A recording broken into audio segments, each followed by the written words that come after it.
Student, आज हम अपना थर्ड चैप्टर शुरू करने जा रहे हैं ज्योग्राफी का। तो देखिए हमारे थर्ड चैप्टर का नाम है जनसंख्या संगठन, यानी कि कुल मिलाकर आज हम बात करेंगे जनसंख्या के ऊपर। तो जनसंख्या किस प्रकार व्यक्त की जा सकती है, या स्त्रियों में या पुरुषों में, इस तरह से, और बच्चों में, तीन ग्रुप हम बना लेते हैं। तो चलिए सबसे पहले हम बात कर लेते हैं जनसंख्या की लिंग अनुपात की। तो लिंग अनुपात का मतलब क्या होता है, एग्जाम में डेफिनेशन भी पूछी जाती है कि लिंग अनुपात क्या होता है। देखिए स्टूडेंट, किसी भी देश की जनसंख्या में स्त्रियों और पुरुषों का जो अनुपात है, ठीक है, हम मैथ में इस तरह से अनुपातों को डिवाइड करते हैं, जैसे 2:3 इस तरह से दिखाई देते हैं ना, शो करते हैं।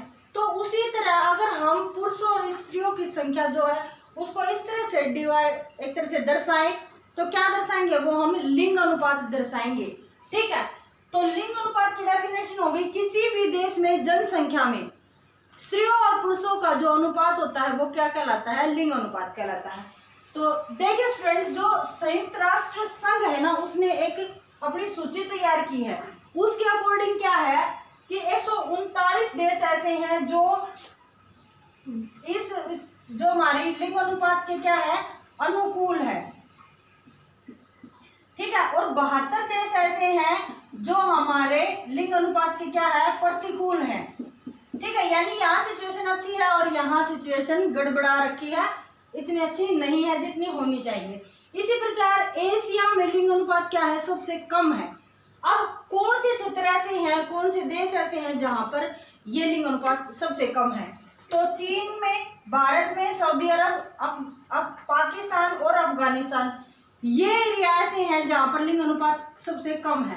एक तरह से चीन की बात करें तो जनसंख्या में तो वर्ल्ड में पहले स्थान पर आता है, लेकिन यहाँ शो किसका कर रहा है, जो स्त्री और पुरुषों का जो लिंग अनुपात वो क्या है, यहाँ पर कम है, रेशो कम है।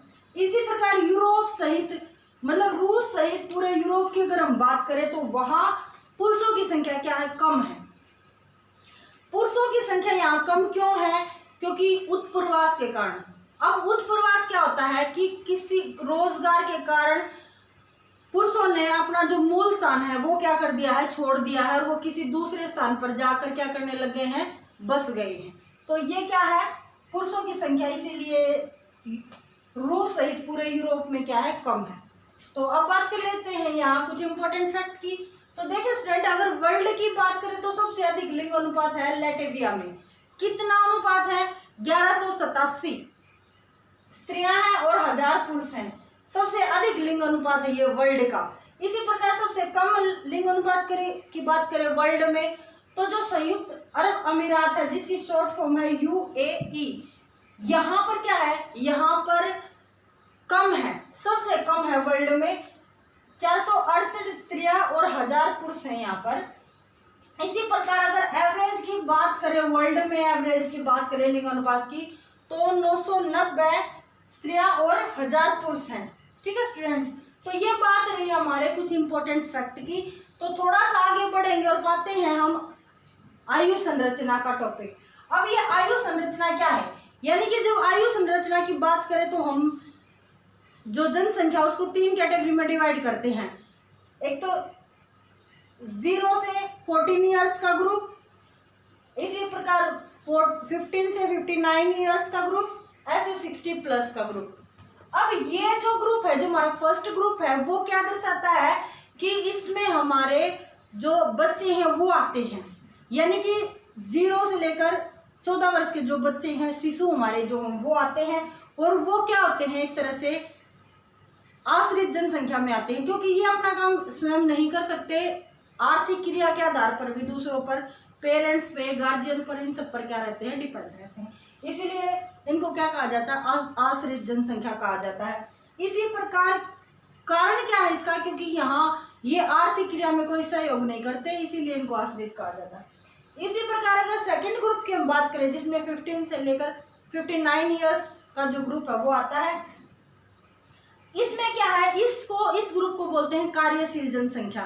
कारण, क्योंकि 15 ईयर्स के बाद बच्चों को जो एक तरह से ये जो युवावस्था की तरफ जो बढ़ते हैं, वो कोई ना कोई कार्य क्या करते हैं, सीख जाते हैं, और विकास की इसको रीढ़ कहा जाता है।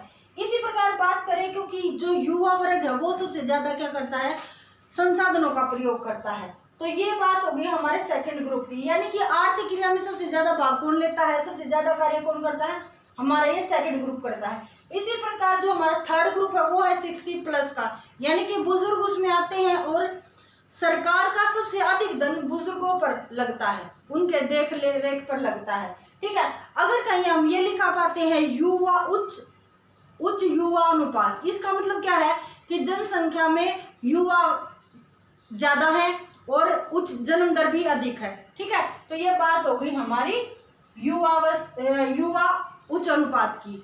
तो आई थिंक स्टूडेंट आपको जनसंख्या संगठन का जो इंट्रोडक्शन है वो समझ में आ गया है। तो जुड़े रहे मेरे साथ और मिलते हैं अपने नेक्स्ट वीडियो में। Thank you very much.